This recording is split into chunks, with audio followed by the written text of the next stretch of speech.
Happy Thursday. Let's call this meeting to order right at 7 p.m. And let's begin with a Pledge of Allegiance. So if school committee members can join in unmuting themselves and saying the Pledge of Allegiance with me.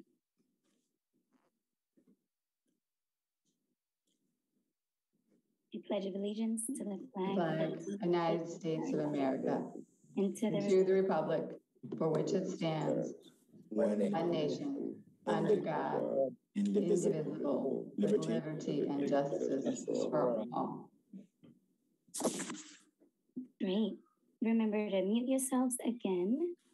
And the next thing we have on our agenda is, do we have a motion to approve the minutes of the regular meeting on December 2nd, 2021? Motion. Do you have a second? Second. Great. Veronica, do we have any public comments for tonight's meeting? Yes, Ms. Catherine Anderson, who is already, I believe, on the Zoom. Awesome. Ms. Anderson, hello, welcome. Please state your name, address, and you have 4 minutes to speak. Good evening, everyone. My name is Catherine Anderson. I live at 15 Powderhouse Terrace in Somerville, and I'm the president of the Chelsea Teachers Union. I'm just here today to speak on behalf of the MOAs that are up for ratification by the school committee this evening. The superintendent's department and the school committee and the union have been involved in negotiations for a long period of time, and I think that the MOAs in front of you represent some really great gains on behalf of our paraprofessionals, our clerks, and our educators unit. I'm really excited to announce that they were ratified almost very, very close to unanimously by our membership. And I hope to see the same tonight at school committee. And I just look forward to continuing our work together. I really think this will go a long way towards helping to retain the wonderful staff that we do, to help recruit a more diverse educator workforce, and to help get our kids the education that they deserve. So thank you. Thank you, Catherine. Alrighty, team, given that Ms. Anderson was the only one that signed up for public comment, I am now closing that section of our meeting. Do I have, given the presence of our city manager, do I have a motion to go out of order to vote on our contracts? Motion to go out of order. Do I have a second? Okay.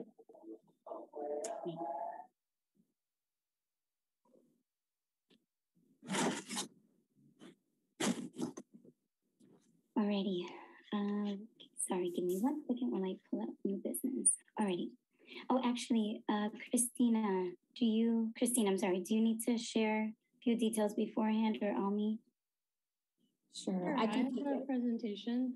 Yeah, and I'll start and then turn it over to Christine, our HR director. Thank you so much, Chair Garcia. As we just had our CTU president, Catherine Anderson, just share, I'm really pleased to present 3 contracts to you tonight. I just want to thank CTU, our school committee members that participated, and our wonderful cabinet team here who worked diligently to bring, I think we have 3 contracts here that represent the heart and the spirit of what we were trying to do to move Chelsea Public Schools forward and the culture of care. So I won't say much. I'm excited to turn it over to our amazing HR director, Christine Lee, and she has just worked diligently on this and spearheading this. So Christine, I'm going to turn it over to you. Dr. Good evening, school committee members and our city manager. I'm very excited to present to you our contract proposals for the teachers unit, the paraprofessional unit, and our clerical unit.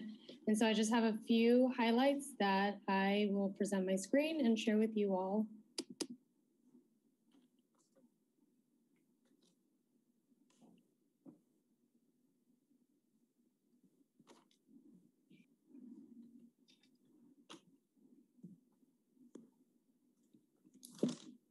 So again, I will present the 3 tentative agreements. As Catherine Anderson had stated, there was unanimous vote and in favor of these, which is great to hear that we're all on the same page. and we really worked hard to put together an agreement that is what our students deserve. We negotiated with these overarching principles, which I've presented in the past. Ultimately, we work together to always do what is in the best interest of our students. We always want to make sure everything that we're doing is centered around our culture of care to our students and to all adults who work in our school community.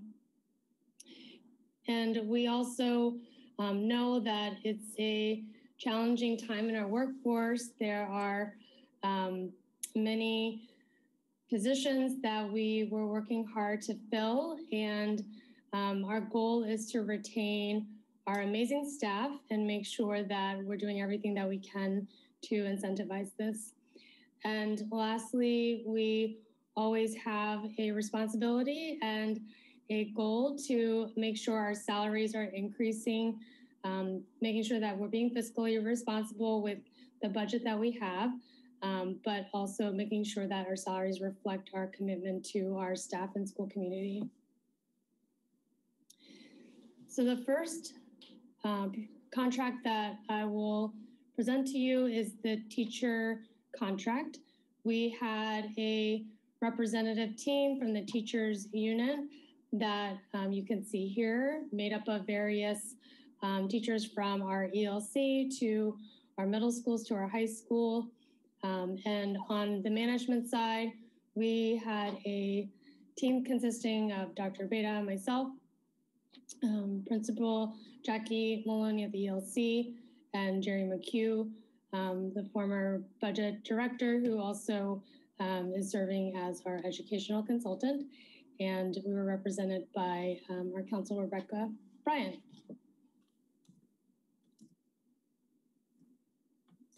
Here are the key points for the agreement before you. We have agreed on a 3-year agreement for July 1st, so retro back to the beginning of the school year to June 30th, 2024. As with any contract, there are various housekeeping items that we make sure that we resolve, but you'll see some of the language changes that we had made. We updated our tuition reimbursement to increase the amount to $150,000, and we also want to make sure that our staff are incentivized to stay in our district. And so we did add a repayment plan if someone leaves before their 4th year. We also changed the title of our union meetings at our schools from School Union Committee to Teacher Leader Committee, and you can see the acronyms there. We also made some changes to allow community meetings on days when there is a CTU meeting scheduled, as long as it starts after 6 o'clock. Some of the additional language items we added to our teacher's contract are as follows. Our school counselors will receive up to 2 work from home days to complete college recommendations for our students. We wanted to make sure that our counselors have the time to write the best recommendations for our students to ensure that they're getting to the schools that they are applying for. We also agreed to provide 2 hours of classroom setup at the beginning of the year. We think it's important that our educators have time to set up their classrooms and prepare for our students to return in the fall. We also added that in the event there is a loss during a pregnancy, that an educator would be entitled up to 5 days. That would be an additional benefit for our teaching staff. And the major change is in our salaries that we're happy to announce. We are offering in our first year a 5.25% salary increase. which is a huge jump from previous years where it ranged from between 2 to 2.5%. And so as you can see, we made a very large increase to ensure that we are competitive in the surrounding area and ensuring that we're also retaining our staff. The second year, the salary increase will go up by 4.25%. And in the third year, it will go up by 4.5%. And again, this is a huge increase from what we've ever done before, and we're very happy to be able to provide these increases to our educators. Our second contract is for our paraprofessional unit. You can see our teachers union representatives here. It was made up of paraprofessionals in our district, and on the management side, it consisted of the same team members and also our assistant superintendent, Adam Delaney. We have also agreed to a 3-year agreement that is aligned with the teacher's contract 3-year agreement. We made a language change around severance pay. So upon retirement, we increased the number of days that a paraprofessional can be paid out for, which is 130 days and at $50 per day. And we added actually a number of additional language changes for our para contract. We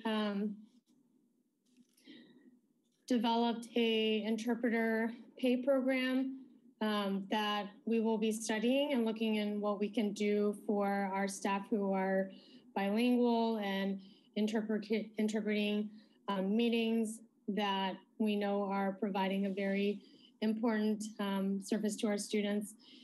And so that will go into effect in school year 23-24.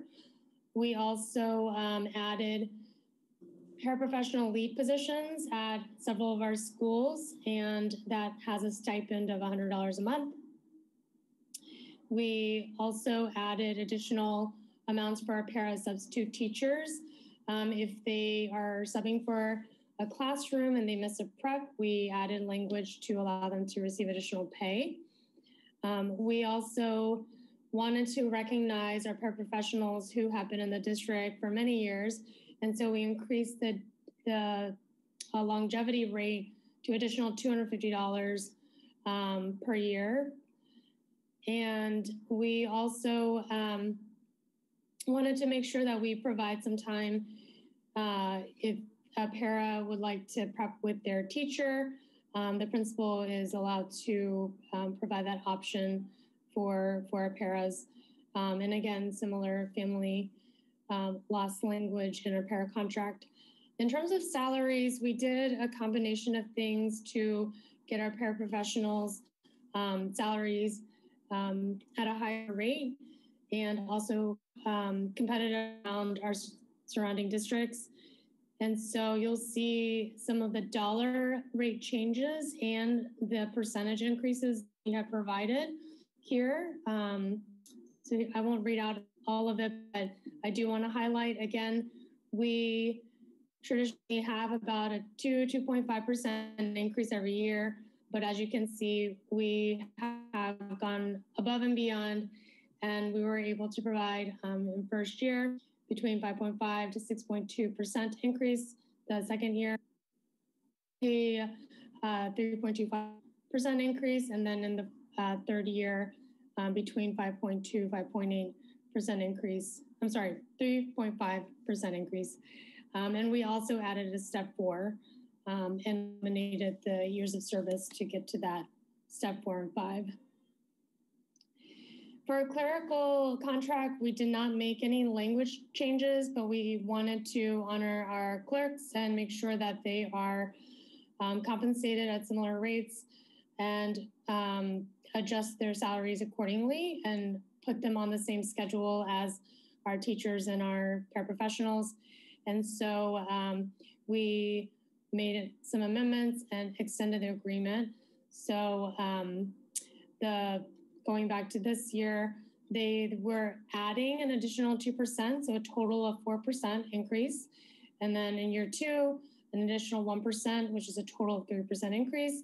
And in the following year, a 3% increase for our clerical unit. And so here is a timeline. Today, I am presenting all of these things to you for a vote.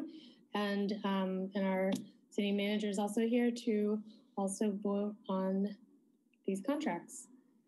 So I'm happy to take any questions at this time if you have any.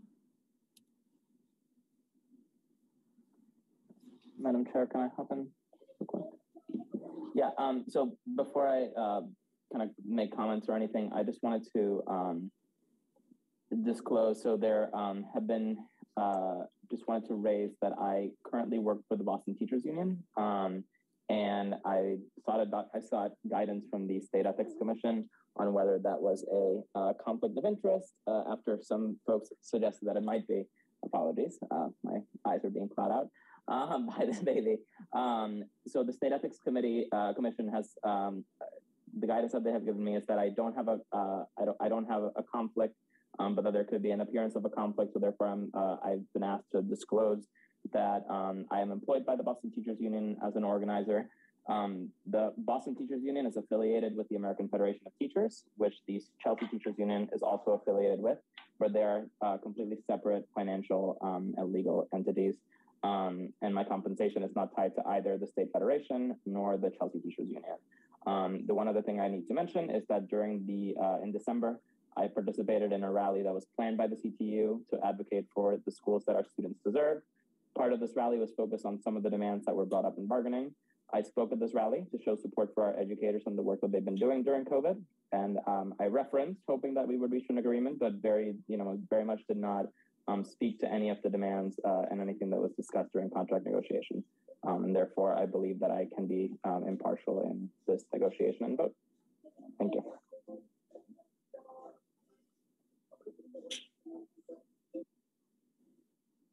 Thank you, Mr. Jimenez. Any other comments or questions from the school committee for Ms. Lee?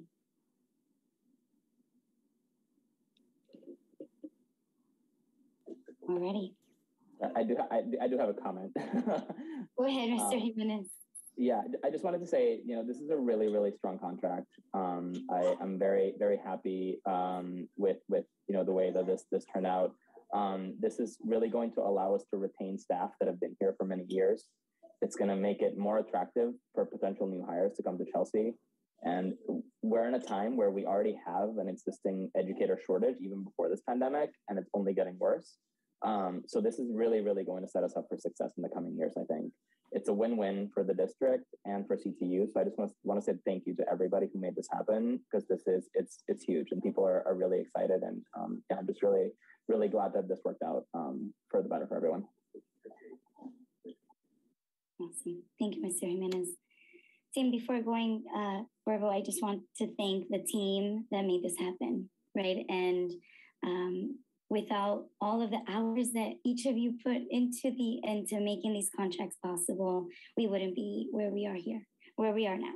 And so once again, thank you. As Mr. Jimenez mentioned, we will now, this will help us retain our teachers and hire more teachers in the coming years. And so thank you to Ms. Lee, to Dr. Beta. I know I'm missing so many people, Catherine Anderson, and everyone involved. So thank you. Alrighty, Veronica, I will now turn it over to you before that, sorry, I have to read the consideration. Alrighty, team. New business. Consideration and action to vote on the collective bargaining agreement between the Chelsea School Committee and the Chelsea Teachers Union Teacher Unit for the period of July 1st, 2021 through June 30th, 2024. Explanation. The Chelsea School Committee approves the collective bargaining agreement between the Chelsea School Committee and the Chelsea Teachers Union Teacher Unit for the period of July 1st, 2021 through June 30th, 2024, set forth in the Memorandum of Agreement ratified on December 20th, 2021. Veronica, may we please have a roll call?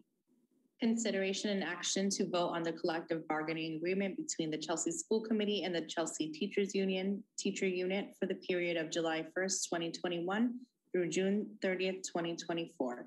Ms. Alfaro? Yes. Mr. O'Regan? Yes. Ms. Hernandez? Yes. Ms. Abbott? Yes. Ms. Garcia? Yes. Mr. Jimenez? Yes. Mr. Ambrosino? Yes. It's 7 in the affirmative and 1 absent. 7 in the affirmative, 1 absent, the motion carries. Next, we have consideration and action to vote on the collective bargaining agreement between the Chelsea School Committee and the Chelsea Teachers Union Paraprofessional Unit for the period of July 1st, 2021 through June 30th, 2024. Explanation. The Chelsea School Committee approves a collective bargaining agreement between the Chelsea School Committee and the Chelsea Teachers Union Paraprofessional Unit for the period of July 1st, 2021 through June 30th, 2024, set forth in the Memorandum of Agreement ratified on December 20th, 2021. Roll call, please. Consideration and action to vote on the collective bargaining agreement between the Chelsea School Committee and the Chelsea Teachers Union Paraprofessional Unit for the period of July 1st, 2021 through June 30th, 2024. Ms. Alfaro? Yes. Mr. O'Regan? Yes. Ms. Hernandez? Yes. Ms. Abbott? Yes. Ms. Garcia? Yes. Mr. Jimenez? Yes. Mr. Ambrosino? Yes. It's 7 in the affirmative and 1 absent. 7 in the affirmative, 1 absent, the motion carries. Next, we have consideration and action to vote on the collective bargaining agreement between the Chelsea School Committee and the Chelsea Teachers Union Clerical Unit for the period of July 1st, 2021 through June 30th, 2024. Explanation. The Chelsea School Committee approves a collective bargaining agreement between the Chelsea School Committee and the Chelsea Teachers Union Clerical Unit for the period of July 1st, 2021 through June 30th, 2024, set forth in the Memorandum of Agreement ratified on December 20th, 2021. Roll call, please. Consideration and action to vote on the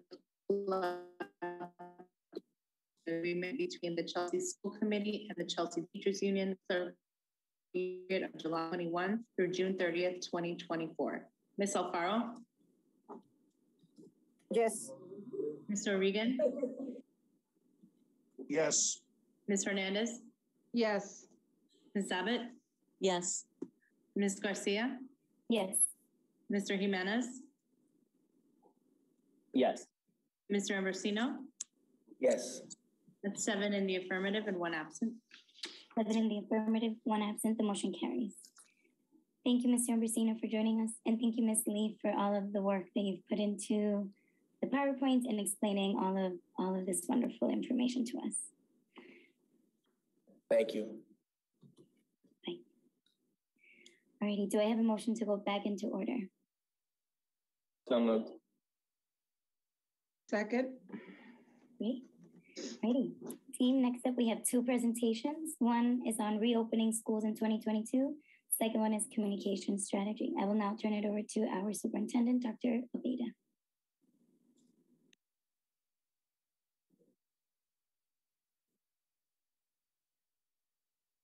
Just making sure. Okay.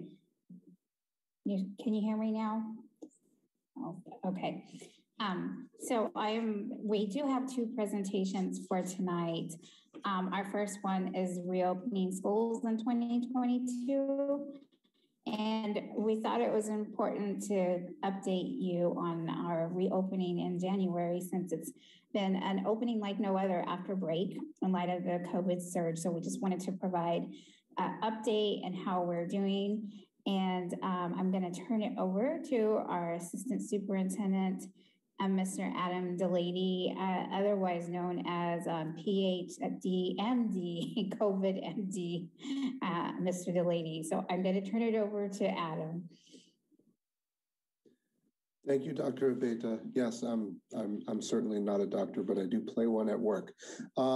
So a little COVID update before I say anything. I want to acknowledge the hard work, commitment, and just efforts to be able to be learning in person and doing it at a high level to pretty much every single person involved in our school district. First and foremost, our students. These are the people who have been impacted the most by this.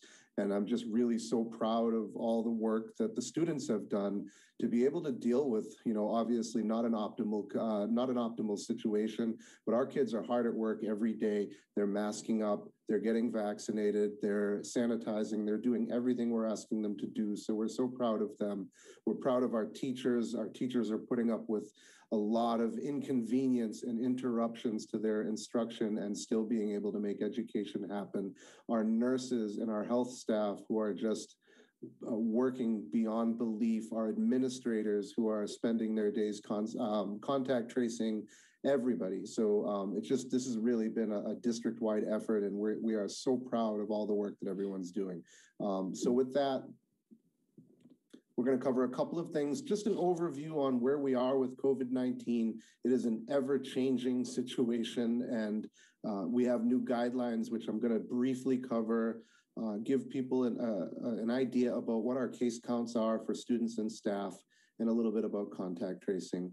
We'll talk a little bit about our COVID-19 testing program, which we really want to push. I know we see people in lines all through the city and all through the state and the country trying to get testing completed. And we have free testing for all of our students and staff on a weekly basis. So we're hoping we can really bring those counts up.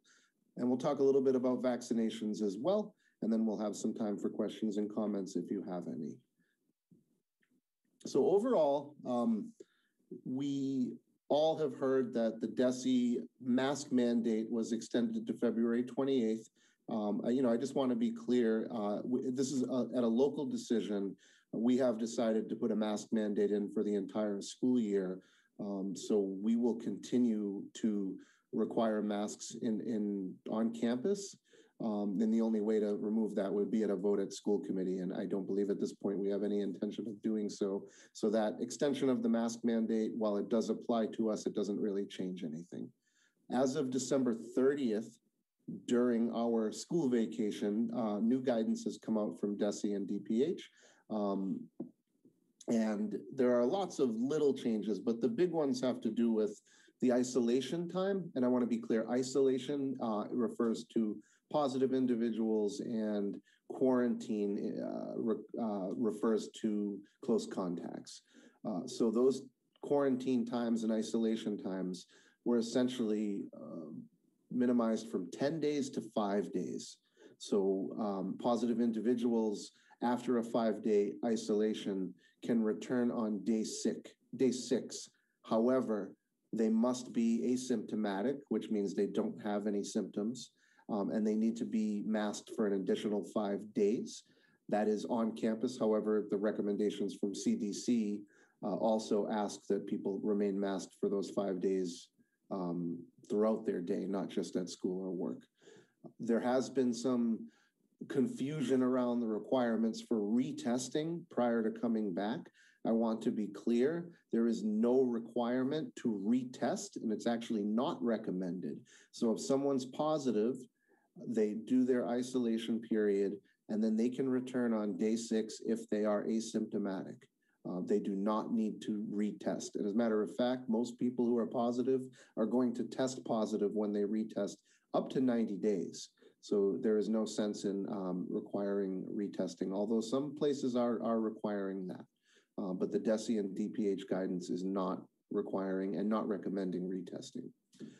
Close contacts, the same deal. It's a quarantine for 5 days, but most close contacts in our city and in our school department actually don't need to quarantine for 5 days because they are either participating in our test and stay program, or they're exempt from testing because they're fully vaccinated, which is hopefully a real motivator for people to get fully vaccinated.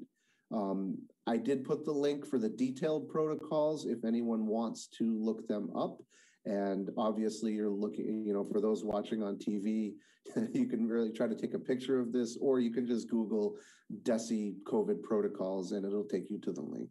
And also there's a handy flow chart, which really breaks it down in a visual way. Same deal. You can take a picture of the link, or you can just Google DESE flowchart, and it will be the first thing that pops up. These links are also on our website, so you can look them up there as well. And lastly, there are lots of questions around remote learning. DESE will not approve remote learning to count towards our time on learning requirements. We are required to be in school for 180 days, 900 hours for elementary, and 990 hours for secondary. If we were to go to remote learning, it would not count towards that time, and we would have to make up that time just as we do when we take a snow day.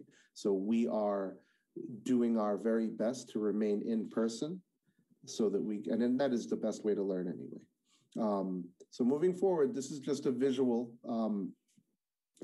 Our student case counts. This graph goes all the way back to last September, so September of 2020. And if you can see my cursor, this was the peak of the pandemic. And as you can see towards the far right of the graph, over the past couple of weeks, Omicron has really added a large number of cases. So since we've been tracking the cases going back to last September, we've had 451 total student cases as of yesterday. And 161 of those cases have actually happened since December break. So 35.6% of all of our cases have happened in the last couple of weeks. So we are dealing with a large number of cases. The good news is there aren't a lot of people getting very sick from this due to the fact that most of our people are vaccinated, and we're just not seeing as many deaths, and we're not seeing as many hospitalizations. For our staff, the graph looks similar, but actually the percentage of our staff cases over the last couple of weeks is actually 53% of our total cases have happened since December break. So 167 staff cases as of yesterday, and we've had a total of only 314. So about 30% of our workforce has been positive for COVID at this point, and 167 since the last couple of weeks, since December 22nd. I want to talk a little bit about contact tracing because things are starting to shift with that. You know, I want to just to acknowledge what has to happen. When we have a positive case, whether it's a student or a staff member, we're typically looking at a 1 to 2 hour process to do complete and total contact tracing, because that involves, you know, for a student figuring out which kids are sitting near the child during school, during classes in high school and middle school where they switch classes. We're looking at multiple classes. So often we can come up with 15 or 20 close contacts. We have to figure out who that kid is eating lunch with. We have to figure out if that kid's playing on a sports team. So once we get those lists, then we need to communicate and notify families and teachers or anyone else who might have been within contact. And then we have to communicate the individual protocols, whether they're within 0 to 3 feet or between 3 and 6 feet. Those are different protocols, whether they're in the classroom, but not within 6 feet. So it takes a lot. And during that, prior to this break, you know, we were dealing with 2, 3, sometimes 4 or 5 cases on a busy day. Now, most schools are dealing with double-digit cases each day. The high school and you know, some of the middle schools are dealing with double-digit cases daily. So if you do the math, we're not able to keep up as well as we would like to. And so thinking about contact tracing, and it actually has a smaller impact overall because there's so much Omicron going around that the likelihood of somebody being in contact without knowing is probably higher than knowing. So just to keep track, individuals identified as those close contacts, they are exempt if they're fully vaccinated and asymptomatic. So often we're looking at figuring that out, and then really nothing happens, because if you have a fully vaccinated asymptomatic student or staff member, they're exempt from protocols and they can just go about their business. And even if they're not, they can continue to test and stay, which we'll talk about that program in a little bit. Symptomatic people may need to quarantine. depending on what kind of symptoms they have. So I would advise people, best practice, assume you're a close contact. So if you have someone immunocompromised at home, and you've been around the city, you've been, out about in the world, there's a strong likelihood that Omicron has crossed your path. So I would just say, please be careful around those people. I know we want to hug and do all those things, but Omicron is around and it spreads like wildfire. So please just constantly monitor for symptoms. I ask everyone, students, staff, if you are sick, stay home. Mask, distance, and most importantly, participate in our weekly testing program. This is a great way to get a PCR test weekly for free without having to wait in a line. So I'll talk about that program very quickly. We've been doing this program since its inception last year. DESE is fully funding it. We don't pay a penny for it. And basically, people have to provide a digital consent one time only. And once they do that, students would get a tube to bring home, and they provide a saliva sample that they bring back the following day that gets sent to a lab, and it's a free PCR test, and we'll notify you if we come back positive. And another part of this program is if we have a consented individual that becomes symptomatic while they're on our campus, we can also provide a free rapid test right on campus. We have links below. I'd like to acknowledge Michael Sullivan and Lourdes from the city side that worked to create an instructional video, one in English and one in Spanish. The same deal, the links are here. These links are going to be shared out from your schools. They are also on the website, and they will talk you through the process for how to consent. Right now, our participation in that testing program has been low. We're under 10%, which we really want to get up to about 70 to 80% at the very least. But we are slowly improving. I do think that the cases in Omicron have prompted people to sign up and participate. So right now we're up over 500 people, but we do have 6,100 students in our district. We have about 1,000 employees. So we want to see these numbers get up. So I really encourage people to participate in this program. Lastly, I want to talk about vaccinations, because vaccinations, I will tell you, I read a lot and I've been watching a lot of doctors who are providing presentations. And I heard a little quote the other day. They said, if you are unvaccinated, Omicron will find you. And I don't mean to scare anybody with that, but these are people who know what they're talking about. And Omicron is going to find you if you're unvaccinated. So I strongly encourage anyone who's not vaccinated to get vaccinated. I will say that our city leads the state. Our students and our residents lead the state in vaccination percentage. I know we've been hit hard as a city, but I think we're all very smart in looking at the value of vaccinations. But there are still some people who haven't done it yet. And so I want to keep in mind that the city side has been providing free walk-up vaccinations multiple days. So starting on the 7th, the Fridays are closed, but Saturdays and Sundays, they're open at the Senior Center on Riley Way across from City Hall, 10 to 5, every Saturday, every Sunday. And Mondays from 2 to 6 p.m., you can just walk up and get your vaccine. We've run some school-based clinics as well. In the spring, we ran 3 clinics specifically for our staff. And then, keep in mind, these vaccines were not readily available back then, so we really worked hard to make sure we got them available. And then, as you know, last spring, they made it available for ages 16 plus. So we made sure that we were able to partner with the city and reserve some vaccines for our 16 plus students. So we had a specific one reserved for them in April. And then recently, the 12 plus got approved. So we're going to have a Chelsea High School specific clinic on the 20th, which is a week from today. That will be at Chelsea High School during the school day. And I want to emphasize that is only for Chelsea High School students and staff. It's not open to the public. We can't have people coming into the building during the school day, but we'll be working hard to really encourage any high school students who haven't been vaccinated or need their booster to be able to participate in that clinic. And lastly, and this is the thing that makes me the most happy, we've had 3 very successful clinics with the focus on our 5 to 11 year old students. And we had one in November, one in December, and we just had one last week. And our students are just so brave and so excited. And, you know, they come up and it didn't even hurt at all. It's just wonderful to watch them do it. And they're proud of themselves, and they know that they're doing something that's not only helping themselves, but helping their families and helping their classmates.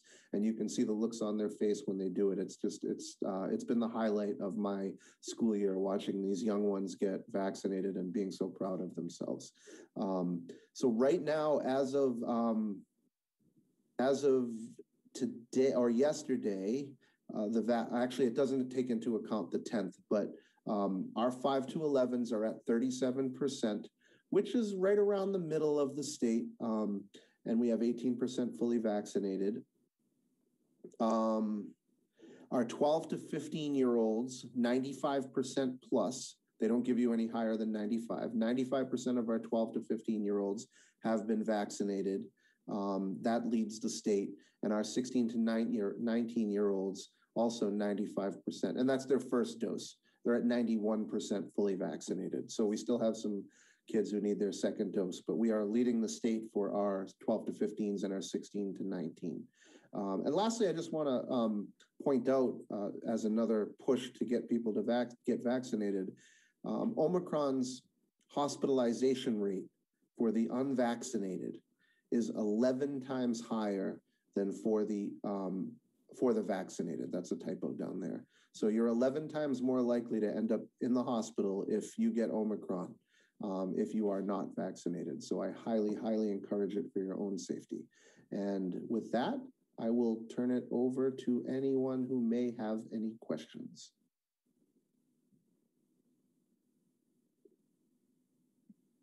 Mr. Jimenez. Thank you so much, Adam, for all that information. It's really, really helpful. I wanted to go back to the rapid testing. It was brought to my attention that the enrollment rate for that is far higher than the 10% rate is the amount being returned. So I'm just curious, kind of how that compares to other cities, right? And that we're giving out X number of tests, but only a subset of those are coming back. I'm sure, you know, everywhere they don't get all their tests back. I'm just curious where that kind of stands in comparison to other places, and, you know, what we might be able to do to increase that. Since, you know, we don't want to be handing out tests that don't come back because then we don't know if they were positive. Yeah, so just wanted to kind of get a little clarification around that. So I will attempt to answer that, and then I'm going to turn it over to Mr. Delaney as well, because he has more of the nitty gritty. But I will say, from the start of this pandemic, Mr. Delaney and I have attended the Safer Students, Safer Teachers Coalition. We were a part of that about a year and a half ago when COVID testing wasn't even a thought in schools. And so then when we started to implement COVID testing in the spring, we were some first adopters of COVID testing as a result of being part of the Safer Students, Safer Teachers Coalition. So still being a part of that coalition, what we have found that in the districts where they are offering testing, not everybody is taking advantage of it, and every district is struggling to get their numbers up for participation. And so we have brainstormed with other districts to figure out how can we increase the number of students that are tested every day, every week. And so I just wanted to make it known that we are not the only district that is struggling with this. It's a struggle statewide, that even though we have test and stay in our schools, not everybody is taking advantage of it. And then I'm going to turn over the nitty gritty to Mr. Delaney.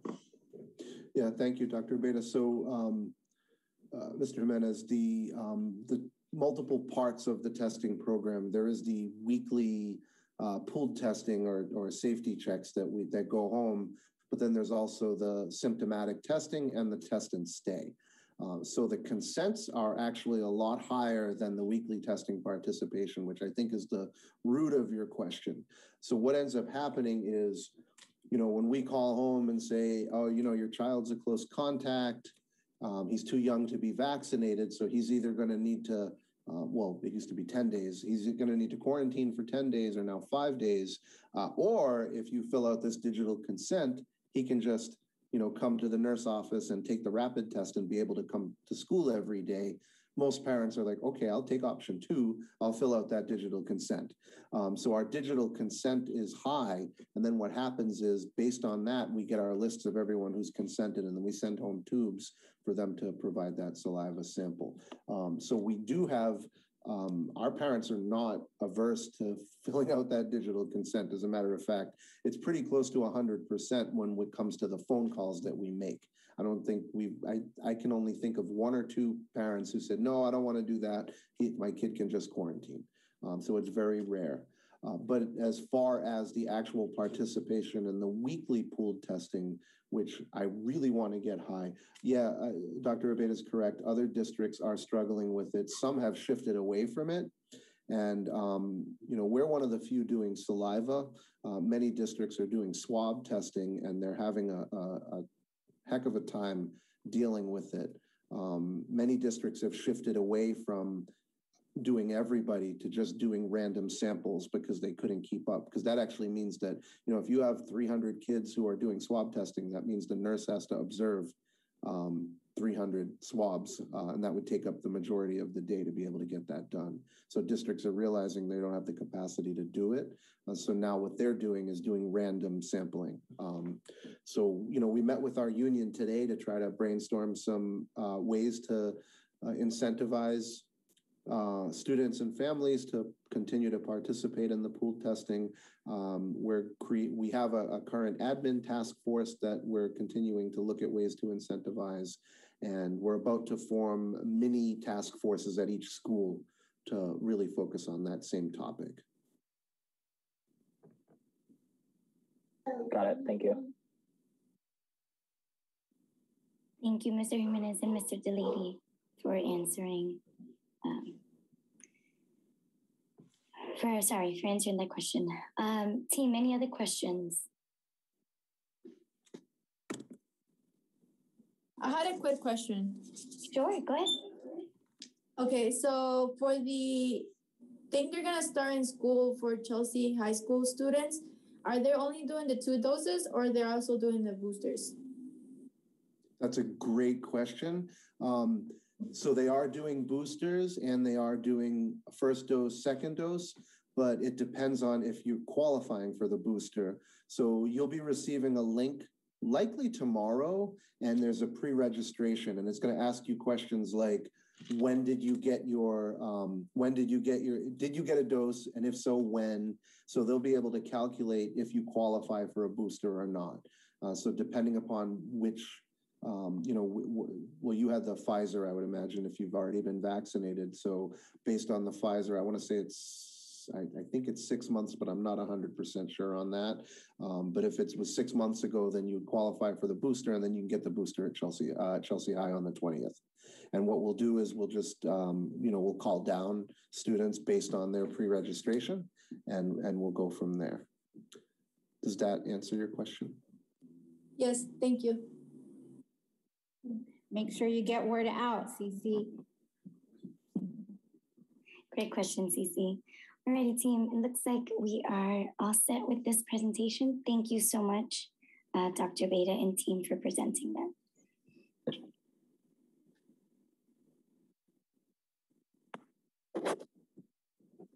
Great. So our next presentation, and I'm very excited about both of these presentations tonight, and I want to thank Mr. Delady for his work during this entire pandemic on COVID. I know you have a special skill set, Adam, that you will be able to use anywhere. And thank you for your adaptability and just really diving into this. We're just so grateful for you and to have you leading this work. So thank you. the next presentation is the first that you'll really hear from our communication specialist, Mr. Michael Sullivan. And so Mr. Sullivan is new to Chelsea Public Schools, not even a year yet, but his impact has been felt. One of our goals in our strategic plan is, of course, to improve communications and engage families. And so with having Mr. Sullivan on board, we've really been able to keep our website, our media, everything updated, posted, everything posted on time. So we have timely information for our families, our parents.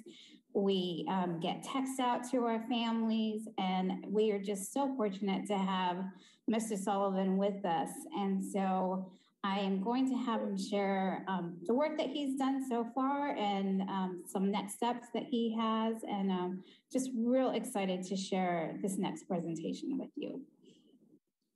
So Mr. Sullivan, you can take it away, and I'll stop sharing my screen so you can share yours. Thank you, Dr. Abeda, for the introduction, and to school committee members. To introduce myself formally again, my name is Michael Sullivan. I'm the communications specialist at Chelsea Public Schools, and I appreciate the opportunity to present to you this evening on some ongoing efforts that we've had over the last 6 months or so since I've been in the district, and I'm excited to share with you tonight some of the strategies that we've started and will continue as my tenure here in the district proceeds. And to begin, to just outline some content areas that we will go over in tonight's presentation. They will include media relations, event promotion, CPS web content on our Chelsea Schools website, some graphic design efforts, review of some social media content, and just continue to harp on all the great things going on in our school buildings, from our students to our educators to our staff and everyone in the district. Before I get going in those areas, I just wanted to take a moment and include our mission statement for the district as a reference to where my work is grounded in, like all of us here, that Chelsea Public Schools is a gateway school system that welcomes and educates all students. We will know our students by name, strength, and story. And as Dr. Abeda alluded to, this work is also rooted and grounded in the priorities of Superintendent Abeda's 5-year strategic plan for the district, particularly in 2 specific priority areas, including priority 4, engaging parents and community organizations in shared decision-making to improve teaching and learning. This work that I'll share with you this evening is just the start of our various attempts to diversify communication strategies to reach, inform, and engage more members of our community. And my work also particularly resonates with priority 5, ensuring efficient and effective systems, operations, and state-of-the-art technology to support student instruction and student learning. This work is contributing to the content and the functionality of the Chelsea Schools website to communicate up-to-date information to our families and, again, our community as a whole. So the first topic I want to get into tonight is some media relations efforts and the importance of building relationships, from my part, with some of the local media here in Chelsea, including the Chelsea Record, including Chelsea Community TV, and included on this slide here just some images of 2 of a few clippings we've had in the Record over the last 6 months, including how quickly we were able to mobilize our pediatric vaccination clinics efforts in November and get a front page spread in the Chelsea Record, to even more recently where our school district and our teachers union came together to distribute COVID-19 tests before the return from winter break. Just a couple examples of communicating with local media and really making sure that a variety of constituents are aware of all the great things happening in our district.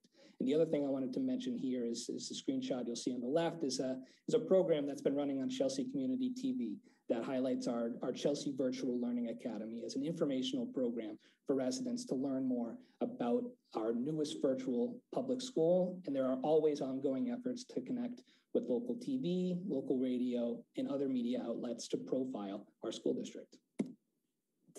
event promotion, getting out in the community has been critical as I inherited such a strong connection between school and city, and just continuing to work to showcase what's going on for students as it relates to teaching and learning, and how our students are getting out in the community. And these photographs to the left are just a few of the examples from examples such as author visits at our early learning center for our pre-K, kindergarten, and first grade students. In the bottom left there, you see 4 of what was many Chelsea High School students who are volunteering at Chelsea Day this fall. In the top right, attending events such as our Chelsea High School Cantare, concert band and orchestra, performing at the Chelsea Soldiers Home, and really getting out in the community and showcasing their talents, and examples like that. And in the bottom right there, at our elementary complex, the opportunity that our students had to plant trees as part of the state's Greening the Gateway Cities program, and just showcasing and just showcasing as much as we can the educational opportunities that our students have, and also the amazing impact that they're making in the community. That connection between city and school is really important, and something I've learned about this community. It's amazing culture, it's diversity, and the pride that our students have in Chelsea has really shown through and through for me, and continuing to showcase that in different ways. CPS website content. So a strategy we're trying to employ is to reach our audience in a variety of fashions, to make sure we have up-to-date information and modernized ways to showcase storytelling elements on our website, on social media, deliver it directly to parents and families and students. So these links here are hyperlinked for those who have this presentation, and I'll have follow-up slides that showcase screenshots of some of the different things we're doing with our web content to incorporate our different audiences that might be on social media, that might be going onto the website, et cetera. So to use the example of when the Reynolds brothers visited the Early Learning Center to read and present to our students, you see a screenshot on the right of our website, which incorporates different elements of photography, embeds some of the content we have going on our social media feeds. And at the bottom, there is a rotating photo gallery that really captures the moments that were showcased at that event, the amazing opportunity our students had to learn and interact with the authors that visited the Early Learning Center that day. And we're also focused on informational materials. We've had a lot of vaccination clinics, as Mr. Delady went through, a lot of information about COVID-19, and trying to present that information in different ways that connects with students. This is an example of a web page with different requirements, embedding our flyers that are distributed out in the community, and having a youthful lens to those. And the ones you see here was a superhero theme for our pediatric students, and to just create compelling visuals that are available on the website, that are on social media, and that create an atmosphere and a voice for our district in different ways. And also having this information available in different languages as well, in English, in Spanish, and really to connect with the community that way, and having our website be accessible in that manner as well. And then graphic design elements that I've touched on a little bit as well. Utilizing visual elements, taking advantage of multimedia trends, and expanding our digital presence as much as possible. And I'll get into the social media component shortly, but whether it's staff accomplishments, whether it's things going on with students, being at student events such as high school performances, athletic events, profiling district-wide events like Convocation, and really improving and taking a stab at adding different visual components and multimedia elements to our district website, to our social media channels, and different things that we can get directly into the hands of our families through our text message services, as Dr. Aveda mentioned as well. And a little bit of a discussion on our social media platforms, our Facebook page, our Twitter, and our new YouTube channel. That is also, and all those handles are located on the right there. Doing different things on Twitter, getting videos up of our student from Chelsea High School, Daniela, who won the Vaccination scholarship over the summer, a video that received over 1,000 views on that platform. Increasing our photography of different events on our district-wide Facebook page, Chelsea Public Schools, whether it was a program for our Camino students, whether it's pediatric vaccination clinics and showcasing our school mascots out interacting with students, and so on and so forth. And our YouTube channel, which is relatively new and has some new content on there. The screenshot you see on the left is from a presentation, a presentation that was done in Spanish about the pediatric COVID-19 vaccine by Dr. Wanda Lopez Rodriguez, and that is embedded on our YouTube page as a link in an archive for parents and families to go back and watch if they'd like to learn more about the vaccine. And as Mr. Delady mentioned in his presentation, other video content is archived there, such as the new instructional videos we have for our COVID-19 testing program. And then to continue to mention the focus on good news, the focus on the amazing things that's happening in our district, you know, from getting out and showcasing winter concerts in our schools, such as one that happened at Chelsea High School, to continue to focus on our staff and profile amazing educators and professionals, such as Miss Yesenia Ortiz from our teacher pipeline program. In recent events around the holidays, such as the work that was done in our elementary complex with a holiday store and a pajama drive, and just being embedded in our schools and showcasing to the city of Chelsea and beyond just the powerful impact that everyone is making in our buildings.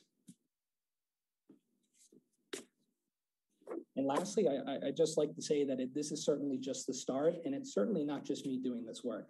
I want to thank all of the administrators, teachers, staff, our family liaisons in our schools, which have been critical for me to learn more about this community that I have met over the last 6 months I've worked in this district. It's been an absolute pleasure to get to know so many people that make an impact on our district, including this group of school committee members that I have the pleasure of speaking with this evening. I'm so pleased to be able to serve in this role for this district, and am so excited to continue this work. So at this point, I'll open the floor for questions and comments, and thank you again for allowing me to speak this evening.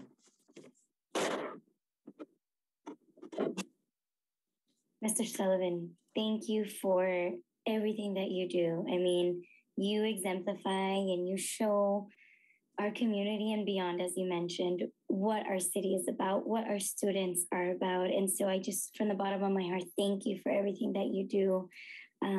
Truly, your flyers, everything. I look at everything and it just puts a smile on my face. So thank you, truly. And thank you for coming in and just owning it and loving our city and our students and our families. We are so grateful for your work. Thank you. Thank you, Ms. Garcia. Of course. Mr. Jimenez. Yeah, I just wanted to say thank you for the work that you've been doing. And it's funny because it's kind of funny hearing a presentation of things that like you've kind of like on the periphery been seeing for the last, you know, however long it's been. So it's like, oh yeah, I saw those things that you keep mentioning and I recognize that and the other thing. So it's, you know, really just goes to show the quality of the work that you're doing. So thank you. Thank you, Mr. Jimenez. Any other comments from the school committee?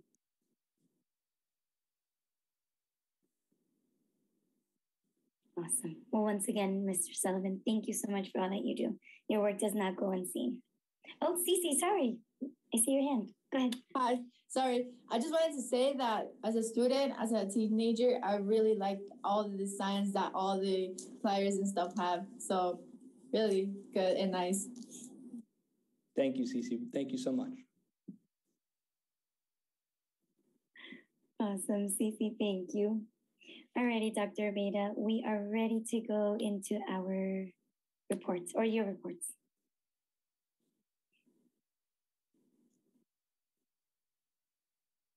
Okay.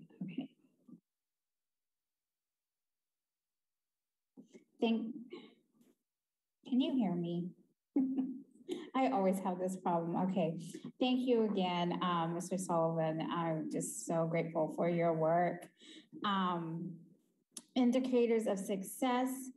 Mr. Lovato, do you have indicators of success for tonight?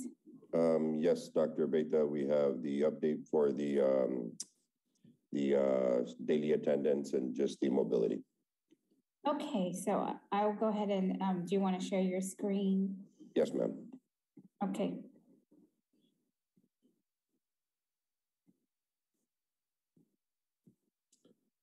All right, shall I begin, Dr. Beta? All right, thank you, Dr. Beta, members of the school committee. Thanks for having me here tonight, and welcome aboard to all our new members, and congratulations to all the other repeats. So we have two indicators, as I mentioned with Dr. Beta. The first would be our district-wide daily attendance for the month of December, and then our mobility rate for the month of December as well. Bear with me as I go through the pages, as it's a PDF on this. We didn't see much change. Our attendance has been pretty consistent throughout the months. Do want to give a warning as we see the next one for January. As Dr. Beta mentioned, we will see some dips in student attendance due to the early weeks of COVID and what occurred there. So we're anticipating that. And Dr. Beta has been keeping track of that district-wide for, so we're already aware of where the trend is going. But as you can see, from November to December, grade 1, all the way to grade 12, we're about 1% or 2%, whether it's an increase or a decrease. We saw a slight percentage of seniors versus a slight decrease in kindergarten students. I'm not going to go through each one of the grades unless a school committee member has a question, reference any particular grade or any particular item on that, but I'll go ahead and pause for a second and allow people to look at it for a few seconds before I move on to mobility.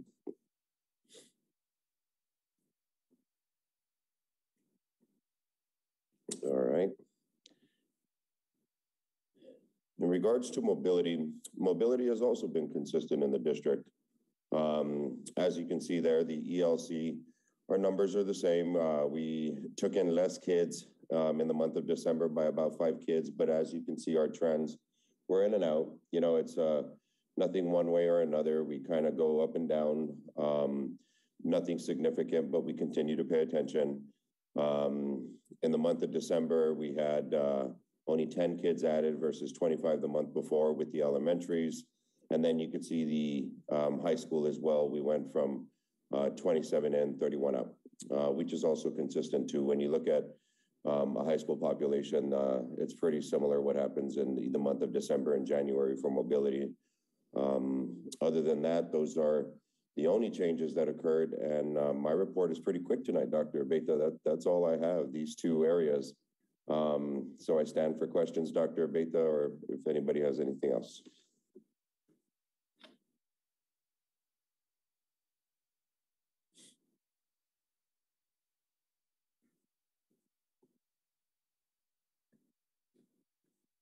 And then Dr. Beta, I'm going to go ahead and stop sharing my screen then unless you request otherwise. I will just reiterate, we are already expecting our attendance rate numbers in January. So when you see January's numbers, they're going to, attendance rates, they're going to be lower due to this COVID surge. And we've been monitoring it. So last week we were at about 75% attendance, and this week we're back up to 55. We're trending in the right direction. Even with our teacher attendance, we're trending in the right direction this week. It's definitely better than last week, but I want to make sure there's a warning because you're going to see next month's attendance numbers, and they're going to be a little bit lower. Thanks for the heads up, Dr. Beta. You're welcome. And Mr. Lovato, thank you for sharing. Thank you.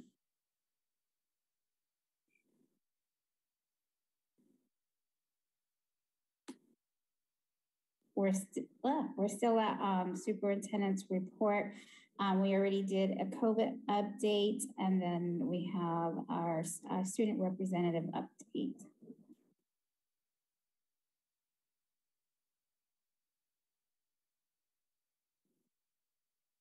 Hello, everyone. My name is Valerie Craigton, and I am one of the student representatives. Although this information will be a little repetitive, but from a student's perspective, an update I wanted to share was that many students are being mindful of the virus by getting their booster shots, wearing their mask, and staying home when they are sick. The virus has been spreading like crazy ever since we came back from break, which is a concern for many students. The knowledge and experience that we have gained from being remote for a year has been very helpful during this time. Many students are able to access their work online either through Google Classroom or by emailing their teachers in case they need to be out due to the virus. And I will pass it on to Cecilia. Thank you. Hey everyone, it's me again. It's nice to see some of you again. So as Valerie was saying, we're being really mindful about the whole COVID, race over the month of December. And I'm really happy to talk about something that I've been working on with Mr. Lovato and Dr. Jennings. They have been going to the high school a lot and I've seen them around, they're always busy doing a lot of work and stuff like that. And, something that I wanted to share with everyone in here was that I have been planning on doing some new stuff in order to get information that I can share with all of you in next month's meeting.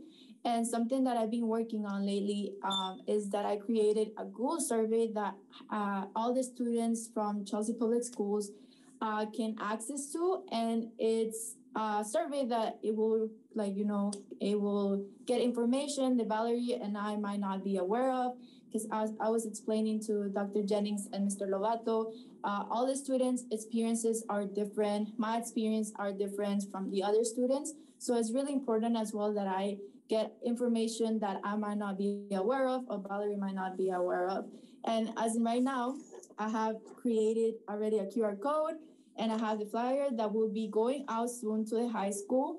And something that I was talking to Dr. Jennings and Mr. Lovato about was maybe going around to middle schools, to talk to students about students' voice, because I feel like it's really important to not only, only have us in this meeting, but have other students that, are gonna become high schoolers soon or that are going to middle school now. So I was planning working with middle schoolers, and I have some people that I have talked to that are really interested on, and I'm really happy and glad to say that all the work that you guys have been doing about student voice has been really helping the students a lot, because they feel more comfortable with sharing more information about what the school, what's going on in the schools or something that they want to share. And I have talked to so many students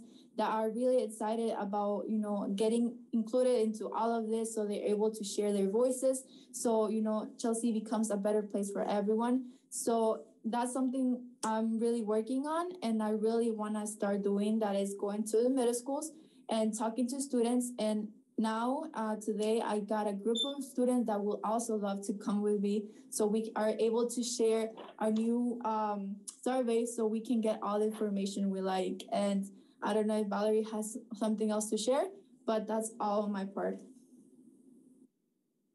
If you have any questions, you can ask me or Valerie. Cece, you are on a roll. You have a QR code ready. You are, yes, I love it. I'm loving it all. So thank you. And thank you, Valerie, for giving us those updates. Any other members, questions? Mr. Jimenez, is that a question for now or yes? Okay. Not a question. Just, that's amazing. Just want to, thank you for doing that. It's amazing. And it's going to, I think, be really helpful to the district as we, get just another way of folks to just give us more information about their experience in the schools. So, yeah, just in awe. Thank you. Awesome. Cece and Valerie, I don't know if you saw all the emojis, but we are so proud of you and are so happy that you are collecting this information for us. All righty.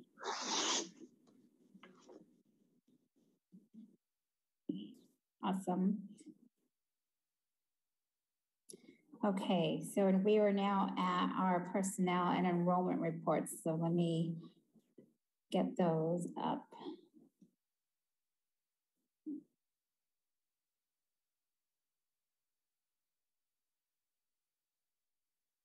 Okay, so you can see here our personnel changes, all of our new hires, and then our demographic data, 44% Caucasian, 32% Hispanic, 16% Black, 8% Asian Pacific Islander. And then our resignations, retirements, and terminations, and promotions and transfers, and then our leaves of absences. I will move on to enclosure C, which is our enrollment. Our enrollment remains steady. I always think of Mr. Jimenez Rivera. I think of enrollment numbers with SOA and everything. So we're at 6,154 as of January 4th, which is pretty steady. We're climbing back up to pre-pandemic numbers. We have just as many kids going in and out as we did in the pre-pandemic. So pretty stable. And so those, I would like to commend the personnel report and the enrollment report to the record.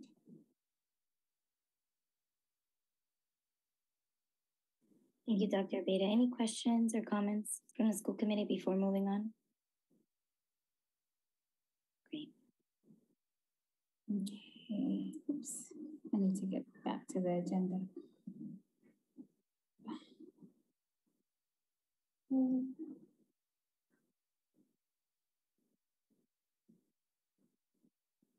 Okay.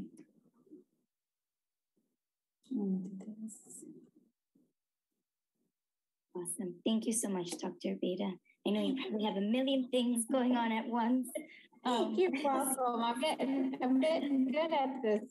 Yes, you are. I try. Okay, so where are we? Here we are. There you go. Awesome. Thank you so much. Before finishing up our new business, team, do I have a motion to accept the committee reports to the record? Motion. Second. Awesome. Thanks so much. Alrighty, team. Consideration and action. Oh, I'm sorry, Dr. Beta, do you mind scrolling up? Yes, there you go. Great, thank you. Consideration and action to accept $300,000 from the Bar Foundation for Chelsea Opportunity Academy for school year 2021-2022. Explanation. After providing $900,000 in grant funding for the design and early implementation of the school, the Bauer Foundation is continuing to show its support for the school through a new $300,000 grant for continued implementation and iteration of the school. The new funds will have a duration of 24 months and will be used for contract services, consultants, stipends, travel for school visits, supplies, conferences, professional development, and other expenses in support of the program. Massachusetts General Laws, Chapter 71, Section 37A provides for the acceptance of grants for educational purposes only with the approval of the Chelsea School Committee. Roll call, please. Consideration and action to accept $300,000 from the Bar Foundation for Chelsea Opportunity Academy for school year 2021-2022. Ms. Alfaro? Yes. Mr. Regan? Yes. Ms. Hernandez? Yes. Ms. Zabit? Yes.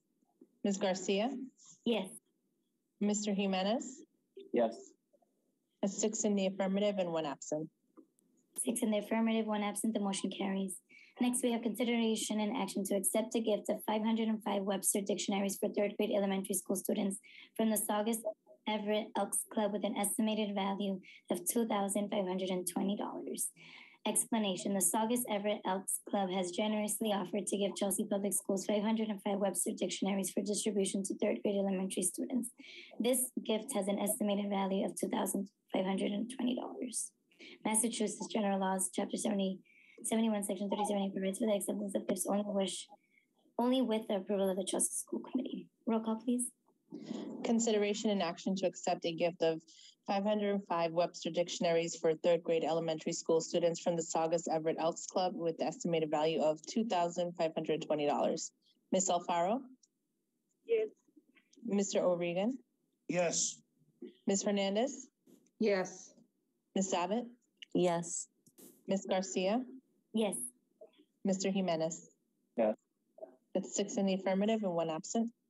6 in the affirmative, 1 absent, the motion carries. Next, we have consideration and action to accept a gift of $1,000 for the Chelsea High School baseball team from the Sujuba restaurant in Boston. Apologies if I read that incorrectly. Explanation. Sujuba restaurant is located at 1265 Boylston Street in Boston and specializes in Korean food. The restaurant has generously offered to give $1,000 to the Chelsea High School baseball team. Massachusetts General Laws, Chapter 71, Section 37 provides for the acceptance of this only with the approval of the Chelsea School Committee. Roll call, please. Consideration and action to accept a gift of $1,000 from the Chelsea High School for the Chelsea High School baseball team from the Sojuba restaurant in Boston. Ms. Alfaro?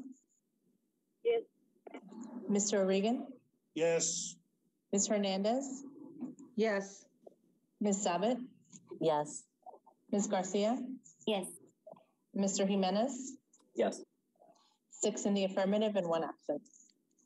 6 in the affirmative, 1 absent, the motion carries. Next, we have consideration and action to accept a gift of 10 $25 gift cards for Market Basket from the Zonta Club with the value of $250 to be provided to Chelsea families in need. Explanation. For many years, the Zonta Club of Chelsea has been supporting Chelsea families in need. This year, they are continuing that tradition by providing 10 $25 gift cards to Chelsea Public Schools for distribution to needy families. Massachusetts General Laws, Chapter 71, Section 37A provides for the acceptance of gifts only with the approval of the Chelsea School Committee. Roll call, please. Consideration and action to accept a gift of 10 $25 gift cards from Market Basket from the Zonta Club with the value of $250 to provide to Chelsea families in need. Ms. Alfaro? Yes. Mr. Regan? Yes. Ms. Hernandez? Yes. Ms. Zabit? Yes. Ms. Garcia? Yes. Mr. Jimenez? Yes. That's 6 in the affirmative and 1 absent. 6 in the affirmative, 1 absent, the motion carries. Next, we have Mr. Jimenez Rivera moves to accept the updated Chelsea Public Schools calendar for school year 2021-2022. Explanation. The Chelsea Public Schools calendar for school year 21-22 was revised to resolve a conflict with MCAS testing dates and the early release date scheduled for March. Roll call, please. Motion to move to accept the updated Chelsea Public Schools calendar for school year 2021-2022. Ms. Alfaro? Yes. Mr. O'Regan? Yes. Ms. Hernandez? Yes. Ms. Abbott? Yes. Ms. Garcia? Yes. Mr. Jimenez? Yes.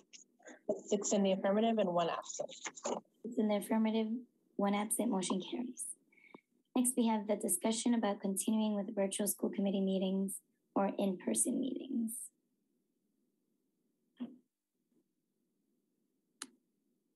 So team, for Dr. Beta, for this action or for this discussion, is there anything you want to share before we open it up?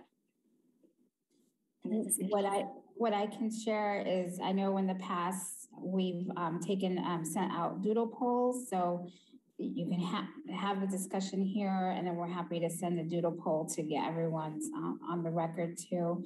But we just wanted to, we were asked to put this on the agenda so that way school committee could be allowed a discussion about what your preferences would be moving forward. And this was put on the agenda before the surge came. So it's timely conversation for school committee to have. And so it's all you. So I'll turn it over. Thank you, Dr. Reda. Alrighty, team. So again, in the past, we sent out doodle polls. Thank you, Veronica, for always doing that for us. Are there any comments or questions that the school committee wants to share now prior to sending out the doodle polls? Ms. Hernandez? I want to make, and I had this comment, made this conversation with a couple of people. I feel that it's time for us to meet in person again as a committee for at least the monthly board meetings.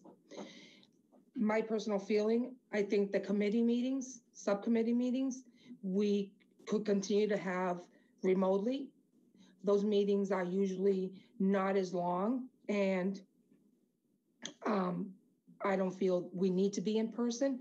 But for the city, for the actual board meetings, for the monthly meetings, I do feel it's time for us to meet. I feel it's time for us to be in person. That's just my personal feeling. I know people probably think I'm crazy, but I didn't ever think I would be saying this.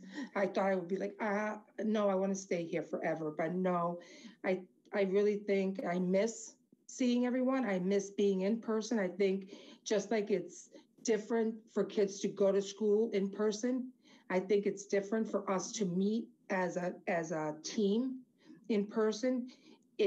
I feel we have a better meeting. We can really join and feel more as a team when we're together, as a body. And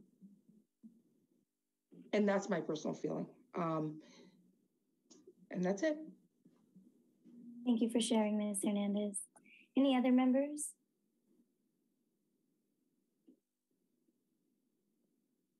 Mr. Jimenez? Yeah, I guess, I guess my concern is more about like the right now, and as the surge continues, I think that there are some indications that it might be slowing down. So kind of depending on where that is at in terms of February, I think more folks might be open to that. I guess if the surge is continuing through February, then I would feel a little more hesitant to want to do so in February. My main concern is really because I have an unvaccinated child at home. And I think once we are kind of back to stable, kind of like pre-Omicron levels, I would feel comfortable with that, with going back to in-person. It just feels like right now, it feels a little like too much COVID in the air. Like we know that it's spreading like wildfire everywhere. We all know people everywhere. So even beyond just the thinking about like our personal safety in terms of just for the sake of the community, I feel like reducing the amount of time that we're spending in person with one another is helpful, at least at this point in time. Thank you, Mr. Jimenez. Any other comments or questions? Just want to say, I do echo Ms. Hernandez's, like I do want us to go back to in-person eventually, and just want to make sure that we do it in a way that is best for everyone, especially seeing that we might see people in our audience as well. And yeah. I'm fine. Go ahead, Ms. Alfaro. Yeah, thank you, Ms. Garcia. Yeah, I'm fine with whatever, we decide, and I do echo the choice that Ms. Hernandez has proposed. We on a daily basis outside working, so one meeting in person will not, like in my opinion, will not hurt. It will support us to continue to support the team, like Ms. Hernandez said, to make us strong. But I'll support whatever decision is made. Thank you, Ms. Alfaro. Team, remember, we will be passing out a survey, so if you don't feel comfortable talking or don't have a thought, a feeling, or a decision right now, that's okay. We will continue to collect information. Our next meeting isn't until February, so we do have a couple weeks to continue to think about this and keep an eye on the rates in our city. And in terms of my stand, let's see. I miss going in person, of course. However, I think of work, right? I'm an educator, I'm a teacher. If I am exposed, I would have to quarantine for 5 days. And I think of how that would look like for the school committee, whether we will follow that same procedure. and what implications that will, or non-implications that will bring to our team. And so I think right now, we'll continue to monitor the rates and collect data through a doodle poll.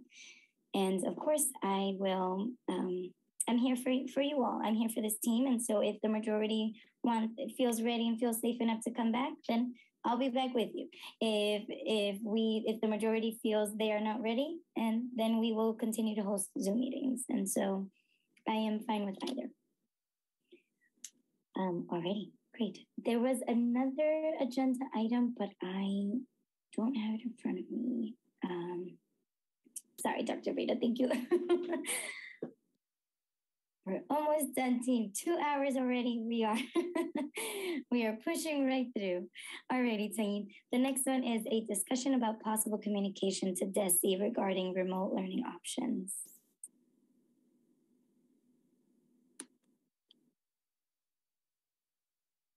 And I know member Jimenez Rivera had requested that we put this on the agenda. So I see that your hand is up, Mr. Jimenez Rivera. Yeah. So really the reason behind this is, like I mentioned just a few minutes ago, it looks like we are kind of starting to come down from the surge. We don't know what's going to happen in the next months, year. There is the possibility that there might be other surges that might be just as high with variants that might be more concerning than the Omicron variant. And I think one of the worst decisions that has been made in the past year and a half is the decision by DESE to take away our power to go remote when we feel like we need to for this community. And given the surge and kind of what has been happening, I know that there has been renewed interest from other school committee members statewide. The mayor of Boston recently mentioned that they would be exploring the option of going remote, even if it meant, foregoing some days of learning and having to make them up at the end. So I just think it might be worth exploring the idea of putting together either a resolution or a communication from the school committee to DESE, just asking them to allow us that flexibility, right? And maybe it's with some guidance around how it's done.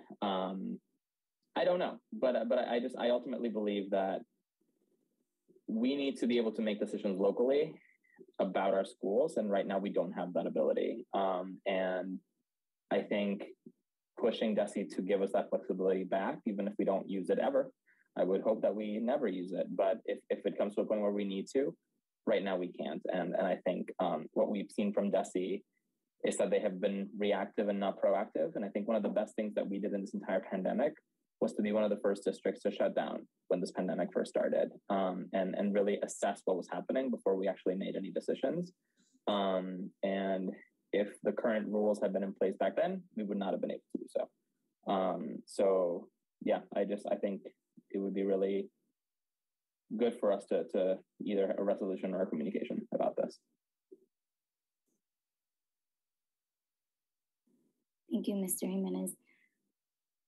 Team, school committee members, are there any reactions, questions to the comment that Mr. Jimenez just shared with us?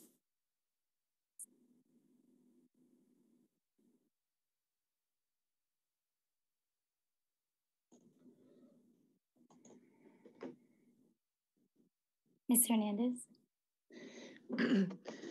I do feel that we should have some say over whether we need to make the decision of going remotely. I don't think the decision should be purely DESE's decision, because I agree with a lot of what Mr. Jimenez has said. It should be, we had the opportunity to go remotely, make that decision, and we made the right decision. I think we're qualified to do that. So I would like to be able to have the option to have some say over what happens with us. But I don't know what that entails right now and what we would need to do or if we could really have any communication that could make them allow us that preference at this moment. But I don't feel that we should go. I'm hoping, truly hoping, that at this point, with the amount of vaccination that's happening and the amount of the age groups that we are vaccinating, that we should be, and I think Chelsea stands in a very good spot in vaccination. I don't think we should have to go remotely. I don't think that should be a need. But then again, with other variants that are showing up, I don't know what tomorrow will bring with COVID, because it seems to be a beast that we don't actually understand at any point, you know? You think you've gone past everything and done everything, and it sort of shows up and turns you upside down. So I think it's something that we need to talk more in depth about. I don't know if 8:30 at night tonight is probably, you're going to get the best knowledge from me right now on this. I haven't done any real research on it or looked into it at all, or any of us for that matter. But I do think it's a topic that we need to discuss as a team together, the whole team, not a subcommittee, but the actual whole team, the whole school committee. That's my viewpoint on this. Thank you. Thank you, Ms. Hernandez. Mr. Jimenez, I think you bring up a really great point. This is a great starting point to having this discussion, right, of the possibility of having a say in, are we going remote? Are we not? What if this happens? And so I think that, Mr. Jimenez, if you are inclined, or team, if we agree on a resolution of some sort or a letter, Mr. Jimenez, you're so great at that, and I want you to take the initiative on this. If you, again, are inclined to write a letter, and we can review it as a team and see where we all stand on it. Dr. Abeda?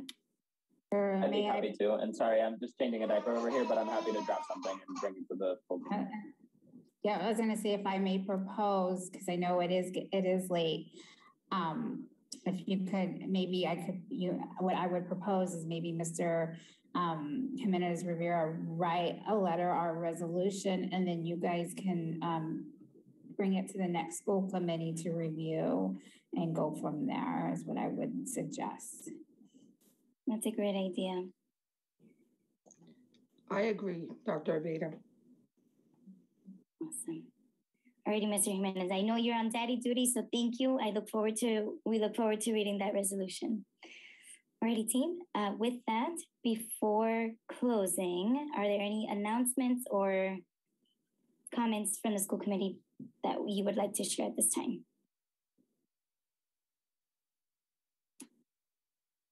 Ms. Garcia, I know that you were at the press conference this morning. I was wondering if you could just give a quick overview of that. I would, but I'm just busy over here. Just to make sure that folks know to vote on the 25th.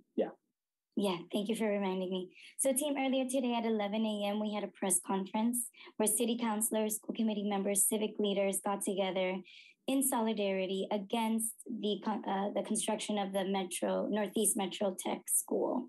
In short, it will cost Chelsea $58 million over 30 years. Annually, that'll cost us $1.9 million. And so, you know, we are in the state of rebuilding after a global pandemic, and together the members that stood in solidarity with us this morning urged our voters to not vote in favor of this construction on January 25th.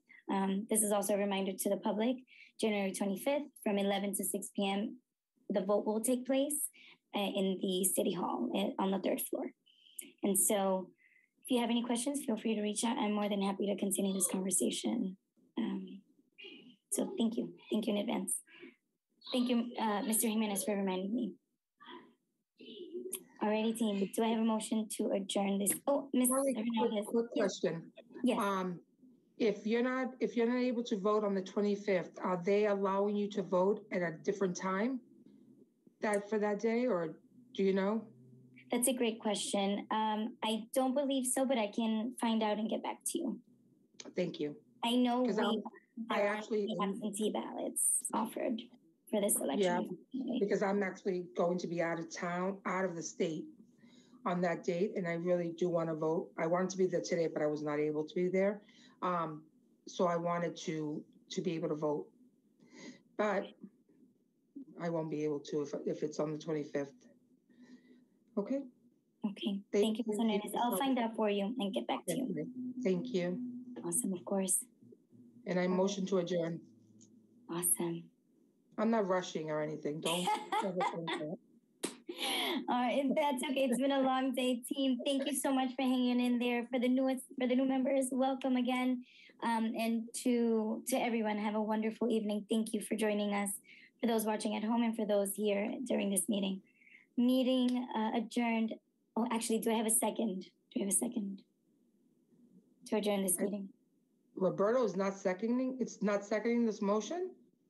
He's probably on daddy duty. He's still changing diapers. I'll second the motion. I'll second the motion. Yes. All righty, team. Have a wonderful night. Meeting adjourned at 8:41 p.m. Good night, everyone.